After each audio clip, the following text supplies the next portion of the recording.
浪琴名将八帧月相，超级复杂功能，调校时间较长，建议收藏。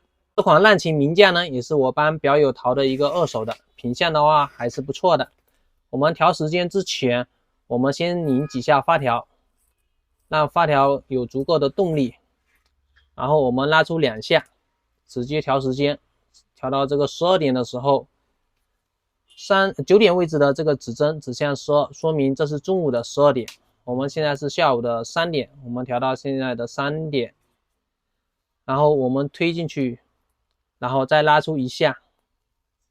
我们这时候呢是要调它的号数，现在这边显示的是8月，我们现在是9月。9月它这个月份的话是需要靠这个日历来调的，只能前进不能后退。今天是25号，然后我们往前进的方向呢调的是它的月相，现在月相是在这里，我们先给它调到中间。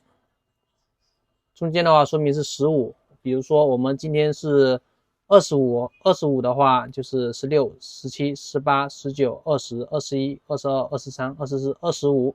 调星期的话是按11点位置的这个小按钮，用一个牙签也可以摁一下调1天，摁一下调1天。好，调好，我们推回去，这样的话就已经完成了时间的调校。你学会了吗？